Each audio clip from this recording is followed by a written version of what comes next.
I went to the Clifton show, picked up a nice pile of books. What did I come away with? We'll take a look on this video from Bronzeville Comics.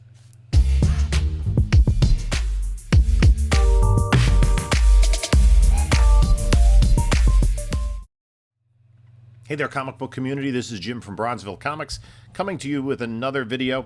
And I went to the monthly Clifton comic show in New Jersey, and that's always a real big day for the comic community. See a lot of the members of the community were there. Streetside Anthony, Erod, we were talking. There were some good vendors there, and there was a little bit of a feeding frenzy. But let's take a look at the books that I picked up. And I'm going to start with a book that I picked up a number of recently, and I actually saw it on a dealer's wall, and I was like, with another related book, and I was like, should I ask about the price and everything? I'm like thinking to myself, you know what? I bought a bunch of those for, when they were really cheap. I'm not willing to pay wall prices for this book, and I found this in a dollar bin. This is the Alex Ross cover of Cyclone. She is going to be in the Black Adam movie. So, gorgeous Alex Ross cover. And the wall also had Justice Society of America #1, which is her first appearance. But that's a key book. Now, there was a dealer. I have been looking to fill... I've been working on this run a little more aggressively in the last several months. But more so when I see things at shows. I haven't been going online to buy any of these issues, but I did get some really nice books in pretty high grade. The dealer actually had a grade on the back, and when I looked at it, he was very conservative with his grades. But Adventure Comics, 333. And this is a really fun story. I remember reading this in the reprint book in the 70s. 334. The Unknown Legionnaire. 335. Starfinger. More dangerous than Goldfinger. A reference to the James Bond villain. You can tell this is from the 60s. And 337. So some really cool Legion covers I picked up there. And then I was at another dealer looking through their dollar bins, and they didn't have much. And I looked at the booth behind him, and I see there Streetside Anthony's digging through, Erod's digging through. I'm like, you got to look to where the smart people are. So I went over, and there was a dealer who had a blowout sale. He had silver and bronze books, $3 a piece, 7 for $20. So I was digging through, and I found some cool stuff. I'm sure the people before me found a little bit cooler stuff. The dealers had first crack, but the grades varied, but there was some really cool stuff in there. I got this Witching Hour book, which is a DC 1972 book. So it does have like some chew down at the corner there, which other than that, it's a really nice copy. But I figured that'll go in my 1972 collection. They had some nice, pretty decent grades of some Bronze Age Flash. And I'm low-key working on my Flash run. In no rush to finish that off. But that was cool. I picked up this pre-Batman Brave and the Bold team-up with Aquaman and Hawkman. Yeah, it's got a big spine roll and, lower grade, but $3 for a Silver Age book.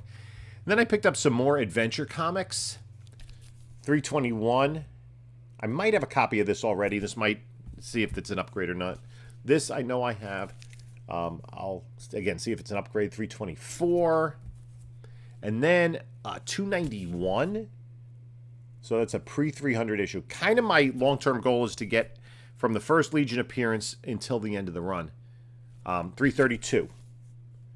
And some of these books I read as reprints back in the day. The Super Moby Dick of Space.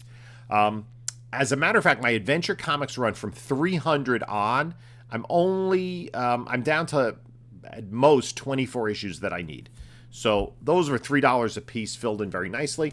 I picked up, this is a pretty sharp copy, a Silver Age Metalman book and a Bronze Age book. I picked up, unfortunately, the cover is detached. I do have another copy of this.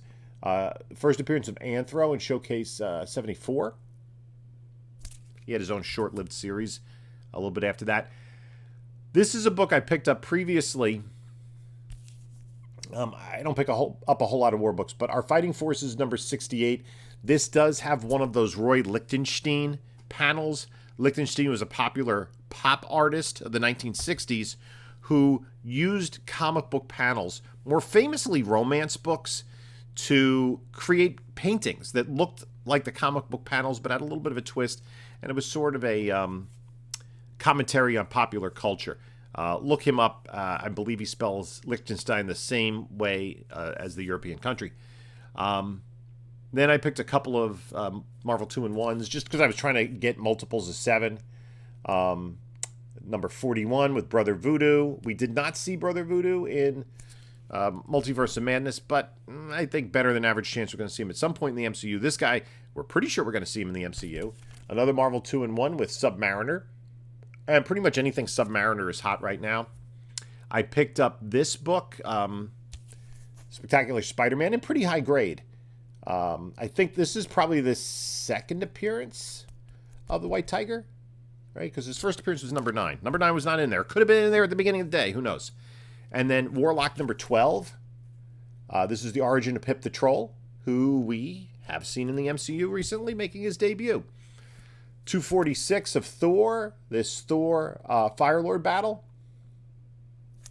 And then the two big books I picked up. This was a $3 book, and I was a little bit surprised that it lasted as long as it did in that box.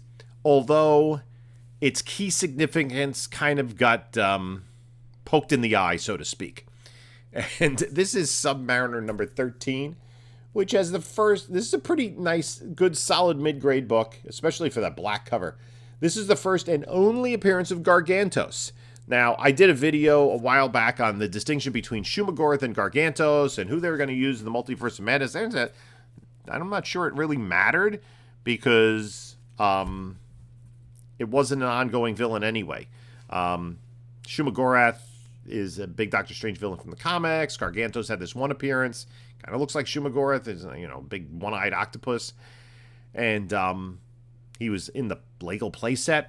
So anyway, but for $3, I couldn't pass that up. And this last book is a book that I saw. It's a kind of a book I'm speculating on a little bit and had been sort of on the lower part of my list of books I wanted to pick up this year. Actually, I think I added it since the year began. And when I show you the book, I'll discuss why.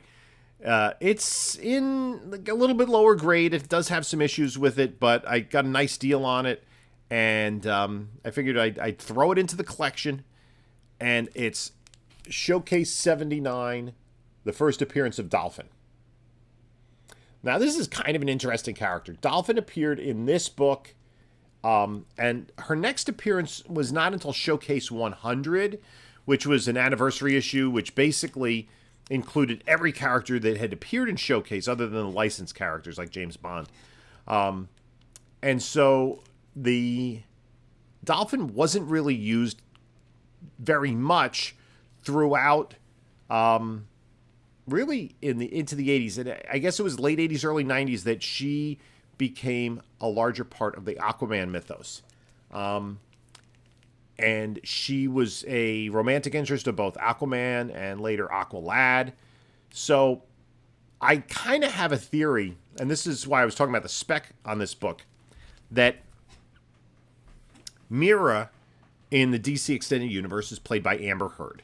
And we know the issues and the negative publicity surrounding Amber Heard recently, and reports that DC is kind of moving away from her. They cut down her screen time in the Aquaman film.